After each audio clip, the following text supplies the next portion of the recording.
¿Alguna vez te has preguntado cómo encontrar la felicidad en tus relaciones amorosas?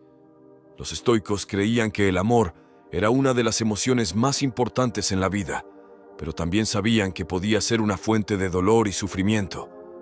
Hoy nos dedicaremos especialmente a explorar la perspectiva estoica sobre el amor y cómo podemos aplicar sus enseñanzas para encontrar la felicidad en nuestras relaciones. Prepárate para descubrir una nueva forma de amar. ¿Cómo ser feliz? ¿Es esta una pregunta propia de la infancia? Una inquietud filosófica cuya urgencia parece desvanecerse con el tiempo, a medida que nuevas revelaciones, nuevos desengaños, se suceden en nuestras vidas. Cuando pensamos en estoicismo, pensamos en alguien que se mantiene imperturbable ante la vida. Sin embargo, es un error. Un estoico, de la Grecia y la Roma antiguas, no es alguien que no siente o que no deja que nadie le afecte. Es alguien que disfruta de las emociones positivas, especialmente de la alegría, y que vive dominando las emociones negativas. Los epicúreos, por su parte, se han ganado fama de disolutos, de buscadores del placer ilimitado. Orgía por aquí y por allá, que si se puede organizar una bacanal o saltar de pareja en pareja, todo el tiempo. Toda una mezcla de cosas que no es verdad. Los epicúreos y los estoicos coincidían en algunas cosas, y esta es una de ellas. Los placeres de la mente son infinitamente mejores que los placeres de la carne. Así que si te imaginabas a Epicuro en su jardín, desnudo y gozando del placer sensitivo, envuelto de orgías y bacanales, te equivocas. Y si te imaginas a los estoicos sesudos, serios, imperturbables e incapaces de emocionarse lo más mínimo, también te equivocas. Es muy cierto que cuando se habla de estas dos escuelas de pensamiento, hay otra cosa interesante que destacar. Mientras entre los estoicos hay gran variedad de ideas y opiniones sobre la vida, los epicúreos no añadieron casi ni una coma a lo que dijo Epicuro en su momento.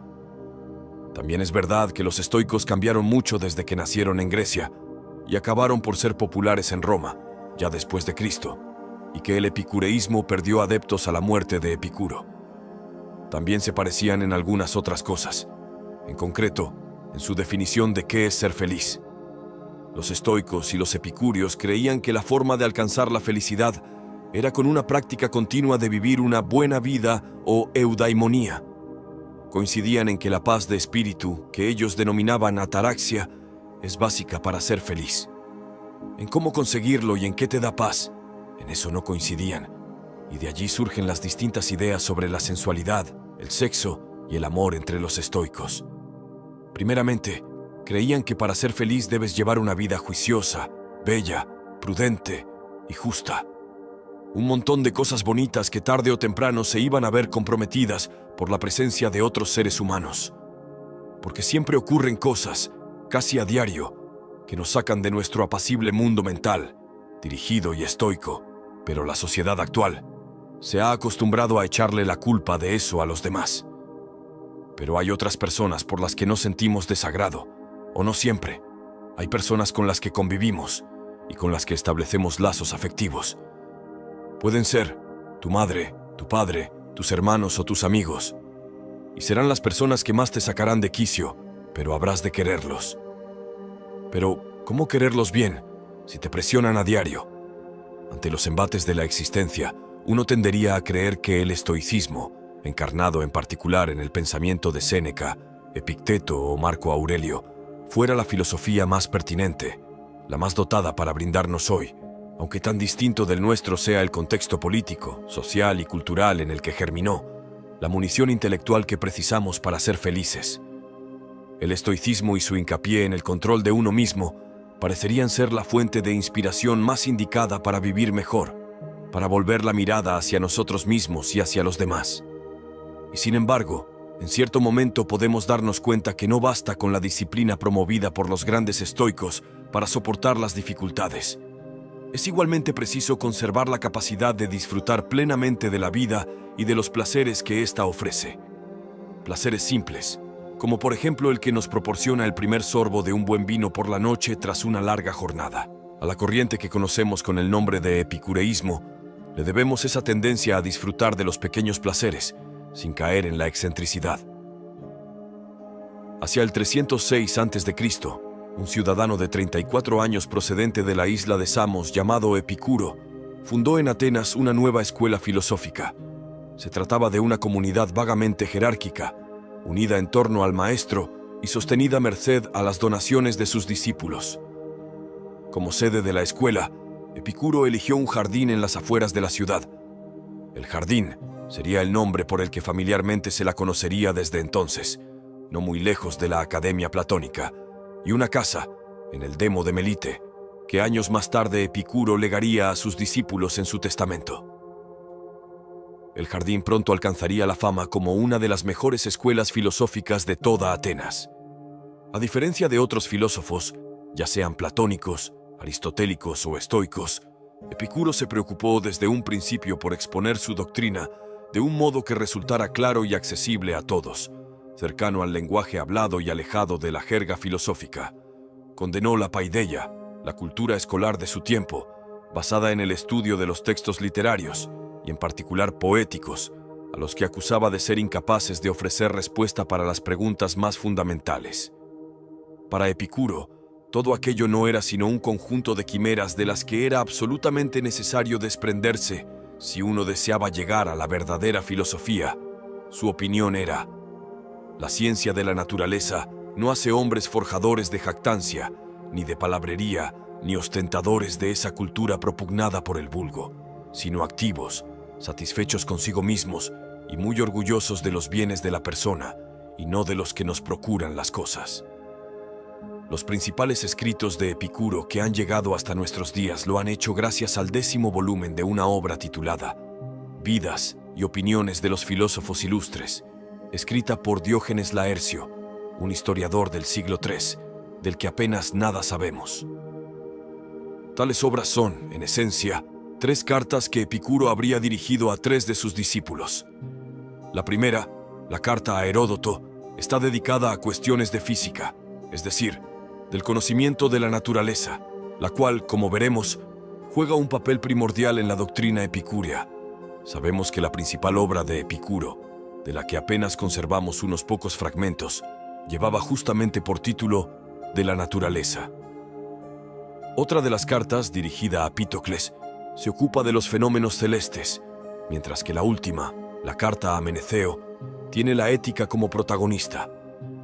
A estas 3 epístolas se suma una colección de 40 máximas capitales, dichos breves tomados sin duda de obras hoy perdidas del propio Epicuro y de sus primeros discípulos.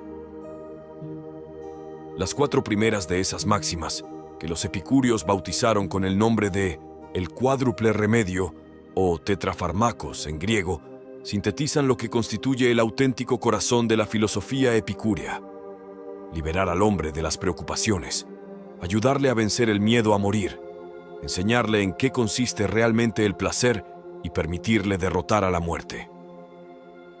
El objeto final de tales enseñanzas es aniquilar la turbación del alma, logrando la ataraxia, y aprender a ignorar el dolor del cuerpo, llamada aponía, condición ineludible para todo aquel que desee obtener la felicidad. Epicuro murió a edad muy avanzada, en el 271 a.C., dejando como legado una escuela que alcanzaría enorme popularidad en Roma y que perduraría como institución durante 500 años, hasta el siglo III de nuestra era. Sin embargo, el epicureísmo fue también desde sus comienzos objeto de burla y de críticas feroces por parte de las escuelas filosóficas rivales, y más adelante, por los apologistas y teólogos cristianos. Poco hay en común entre la caricatura que se trazó de Epicuro y su auténtico pensamiento. Se le tachó de hedonista, libertino y amante del placer, cuando la realidad es que siempre abogó por un ascetismo riguroso. Se le acusó de inmoral, aunque jamás dejó de prescribir la práctica de virtudes morales como la justicia, el coraje o la amistad. Fue considerado ateo cuando jamás negó la existencia de los dioses, y los padres de la Iglesia lo condenarían como hereje, a pesar de haber vivido 4 siglos antes del nacimiento de Cristo. Sin embargo, la escuela estoica tenía otra concepción sobre el amor. ¿Pero qué es el amor desde la perspectiva estoica? El amor desde la perspectiva estoica es una forma de entender las relaciones humanas desde una perspectiva filosófica. Los estoicos creían que el amor era una emoción natural que surge en el ser humano, pero que también puede ser controlada y dirigida hacia un fin virtuoso. Para ellos, el amor no es solo un sentimiento, sino una elección consciente de actuar de manera virtuosa hacia los demás. Desde esta perspectiva, el amor no se trata de buscar la felicidad en otra persona, sino de encontrar la felicidad en uno mismo y luego compartirla con los demás. Los estoicos creían que la felicidad no depende de las circunstancias externas, sino de la actitud interna que uno tiene hacia ellas. Por lo tanto, el amor desde la perspectiva estoica se enfoca en cultivar la virtud y la sabiduría en uno mismo, y luego compartir esa virtud y sabiduría con los demás a través de nuestras relaciones. ¿Cómo puede el estoicismo ayudarte a encontrar la felicidad en tus relaciones? El estoicismo es una filosofía que se centra en la idea de que la felicidad se encuentra en la aceptación de las cosas tal y como son. Desde esta perspectiva, las relaciones amorosas no son una excepción. Los estoicos creen que la felicidad en las relaciones se encuentra en la aceptación de la realidad de la otra persona, en lugar de tratar de cambiarla para que se ajuste a nuestras expectativas. Además, el estoicismo también enfatiza la importancia de la virtud en las relaciones. Los estoicos creen que la virtud es la clave para encontrar la felicidad en cualquier aspecto de la vida, incluyendo las relaciones amorosas. La virtud se refiere a la capacidad de actuar de acuerdo con nuestros valores y principios, incluso en situaciones difíciles. En las relaciones, esto significa ser honesto, respetuoso y compasivo con nuestra pareja, incluso cuando las cosas se ponen difíciles. En resumen, el estoicismo puede ayudarnos a encontrar la felicidad en las relaciones al aceptar la realidad de nuestra pareja y actuar con virtud en todo momento. ¿Cómo aplicar los principios estoicos en tu vida amorosa? Los principios estoicos pueden ser aplicados en todas las áreas de nuestra vida, incluyendo nuestras relaciones amorosas. La filosofía estoica nos enseña a aceptar las cosas que no podemos controlar y a enfocarnos en lo que sí podemos controlar, como nuestras propias acciones y pensamientos. En el amor, esto significa que debemos aceptar que no podemos controlar los sentimientos y acciones de nuestra pareja, pero sí podemos controlar cómo respondemos a ellos. Además, los estoicos nos enseñan a ser virtuosos y a vivir de acuerdo con la razón y la moralidad. En el amor, esto significa que debemos ser honestos, justos y respetuosos con nuestra pareja. También debemos ser pacientes y compasivos, y no permitir que nuestras emociones nos controlen. Al aplicar estos principios estoicos en nuestras relaciones amorosas, podemos encontrar la felicidad y la paz interior que buscamos. ¿Cómo superar los obstáculos en las relaciones utilizando la filosofía estoica? La filosofía estoica puede ser una herramienta valiosa para superar los obstáculos en las relaciones. Los estoicos creían en la importancia de aceptar las cosas que no podemos controlar y enfocarnos en lo que sí podemos controlar, nuestras propias acciones y reacciones. En el contexto de las relaciones, esto significa que debemos aceptar que no podemos controlar las acciones de nuestra pareja o las circunstancias externas que puedan afectar nuestra relación. En lugar de preocuparnos por estas cosas, debemos enfocarnos en cómo podemos controlar nuestra propia conducta y cómo podemos responder de manera sabia y virtuosa a las situaciones difíciles. Además, los estoicos creían en la importancia de la virtud y la razón en la vida. En el contexto de las relaciones, esto significa que debemos esforzarnos por ser virtuosos en nuestras acciones y decisiones, y tomar decisiones basadas en la razón y la sabiduría en lugar de las emociones. Esto puede significar ser honestos y justos en nuestras relaciones y tomar decisiones que sean beneficiosas para nosotros y para nuestra pareja a largo plazo, en lugar de simplemente buscar la gratificación inmediata. Al seguir estos principios estoicos, podemos encontrar la felicidad y la satisfacción en nuestras relaciones, incluso en tiempos difíciles. ¿Cómo encontrar la paz y la armonía en tus relaciones amorosas con la ayuda del estoicismo? El estoicismo es una filosofía que se centra en la búsqueda de la felicidad a través de la aceptación de las cosas tal y como son. En el contexto de las relaciones amorosas, esto significa que debemos aceptar a nuestra pareja tal y como es, sin tratar de cambiarla o controlarla. Además, el estoicismo nos enseña a no depender emocionalmente de nuestra pareja, sino a encontrar la felicidad dentro de nosotros mismos, Para encontrar la paz y la armonía en nuestras relaciones amorosas, debemos practicar la virtud estoica de la sabiduría. Esto implica ser conscientes de nuestras emociones y pensamientos y aprender a controlarlos en lugar de dejar que nos controlen. También debemos practicar la virtud de la justicia, tratando a nuestra pareja con respeto y equidad. Finalmente, debemos practicar la virtud de la moderación, evitando los excesos emocionales y manteniendo un equilibrio en nuestras relaciones. En pocas palabras, el estoicismo nos ofrece una perspectiva única sobre el amor y las relaciones, ayudándonos a encontrar la felicidad y la armonía en nuestras vidas amorosas. En resumen, la filosofía estoica nos enseña que el amor verdadero no se trata de posesión o dependencia, sino de aceptación y apreciación mutua. Al enfocarnos en lo que podemos controlar y dejar ir lo que no podemos, es posible encontrar la felicidad en nuestras relaciones y vivir una vida plena y satisfactoria. Los estoicos diferenciaron muy bien los distintos tipos de amor, porque si crees que siempre se quiere igual a todo el mundo, pero en realidad no es así. El amor tiene distintas facetas, según a quien esté dirigido. Ni siquiera se quiere igual a la misma persona a lo largo de los años. Ni es igual el enamoramiento que un amor consolidado a lo largo del tiempo, ni es igual el enamoramiento de una pareja o de otra. Si te has torturado alguna vez porque quieres distinto a tu pareja actual de lo que quisiste a otra, es natural. La forma de querer evoluciona a lo largo del tiempo y madura con nosotros. Dicho esto, los estoicos distinguían los tipos de amor. Concretamente 4 tipos de amor.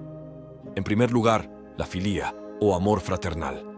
No es un amor apasionado, y es el que sentimos por aquellos que son iguales que nosotros. Por eso se utilizaba para referirse a la amistad.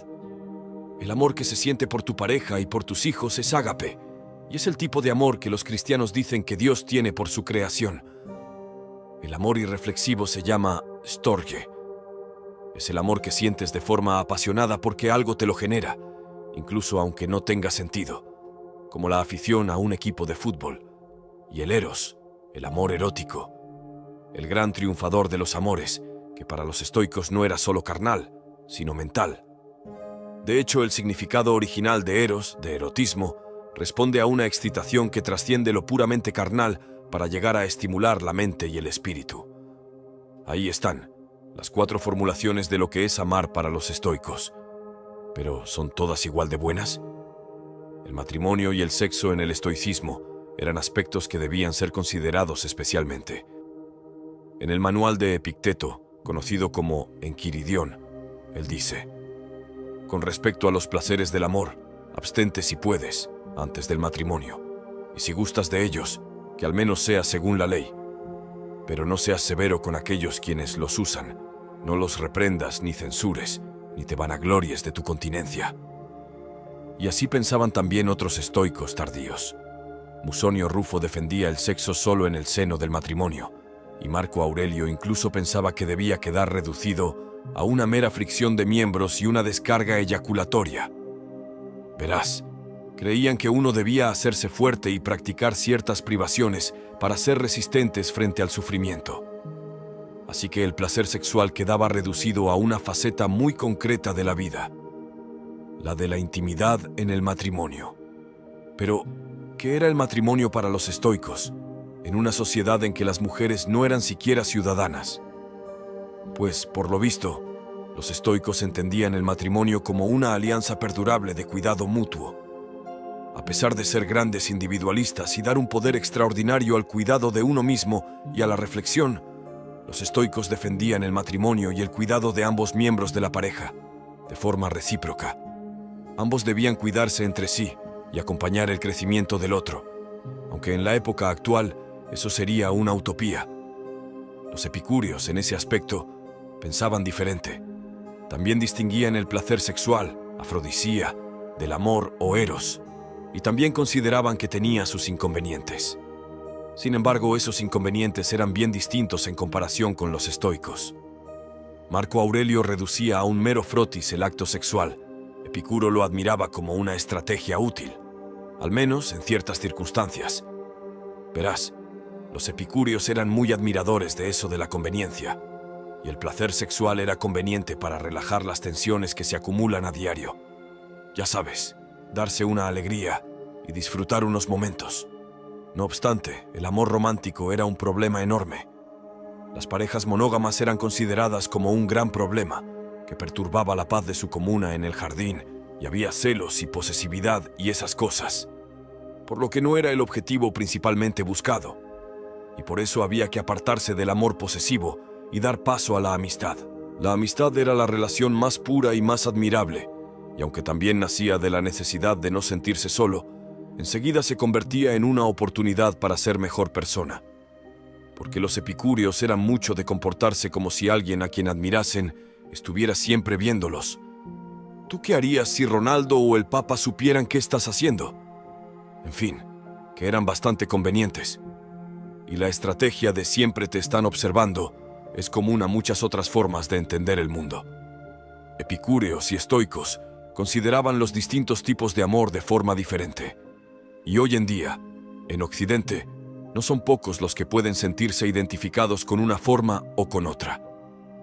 Es más, es posible que en unos momentos de la vida uno se incline más hacia la forma epicúrea de entender el amor y en otros se acerque a los estoicos. Pero lo que resulta más fascinante de todo es que llegaban a una conclusión muy similar. Los amigos son también compañías a las que amar, a pesar de los demás amores. A pesar de que los representantes más reconocidos del estoicismo, como Epicteto, Séneca y Marco Aurelio, fueron hombres, las mujeres también han sido actores clave en el desarrollo y propagación del estoicismo a lo largo de la historia. Sin embargo, sus contribuciones han sido a menudo subestimadas o relegadas a un segundo plano, en gran parte debido a las limitaciones sociales y culturales de la época. Afortunadamente, en los últimos años, ha habido un creciente interés en el papel de las mujeres en la filosofía antigua, y sus historias están empezando a ser redescubiertas y revalorizadas. Ahora exploraremos las contribuciones de algunas mujeres, notables en la historia del estoicismo, destacando su importancia y legado en el pensamiento filosófico. Al resaltar sus logros y las adversidades a las que se enfrentaron, buscaremos no solo honrar su memoria, sino también inspirar a futuras generaciones de mujeres filósofas y pensadoras. Además, al reconocer el papel crucial que las mujeres han desempeñado en la evolución del estoicismo, esperamos fomentar un mayor aprecio por la diversidad y la inclusión en el ámbito de la filosofía en general. Hiparquía fue una filósofa y discípula del estoicismo en el siglo IV a.C.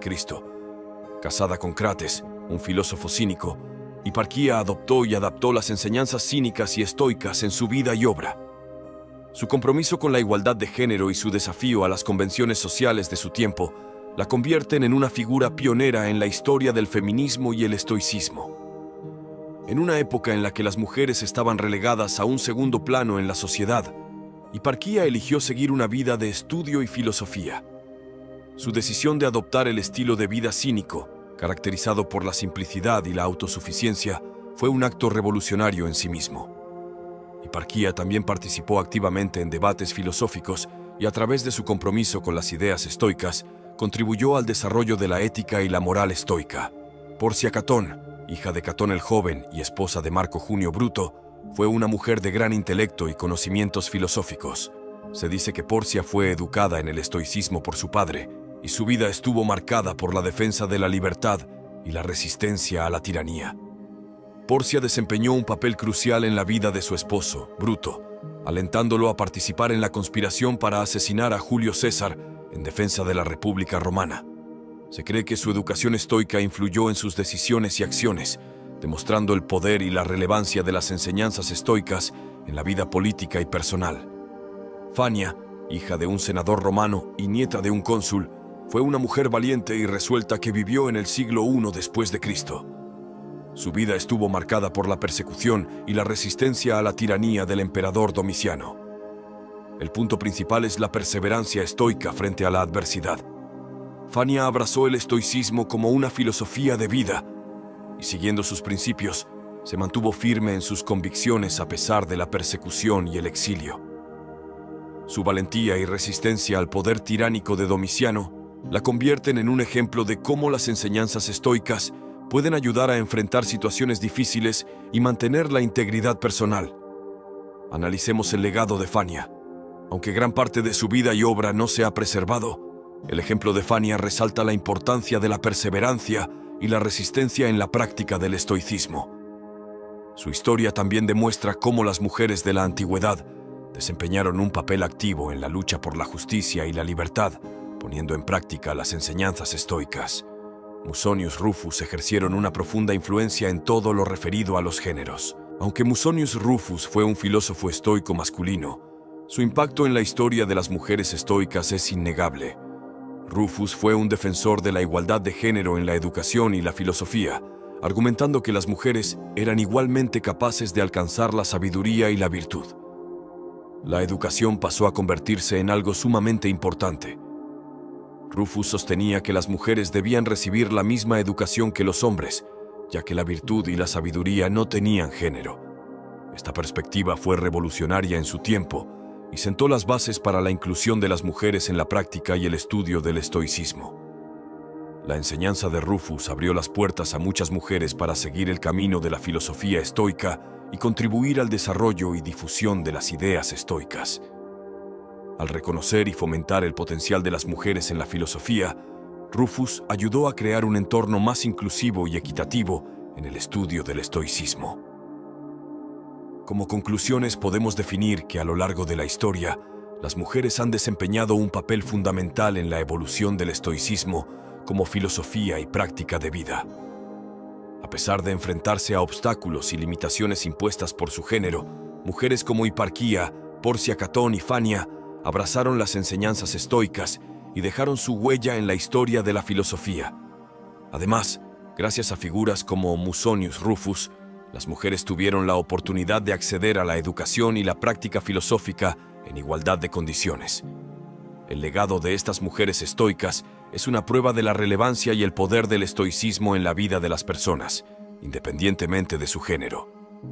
Su contribución al pensamiento filosófico y a la lucha por la igualdad de género sigue siendo un recordatorio de la importancia de reconocer y valorar la diversidad de voces en el ámbito de la filosofía y el pensamiento crítico. Gracias por acompañarnos hasta el final. Comenta si te gustó la comparación entre las distintas escuelas filosóficas y si sabías sobre las mujeres estoicas. Te estaré leyendo. En la descripción del video encontrarás diferentes links para audiolibros que te podrían ayudar mucho en el camino estoico que estás emprendiendo. Recuerda dejar un like, suscribirte al canal y te esperamos en el próximo video, con más enseñanzas estoicas para aplicar a la vida diaria.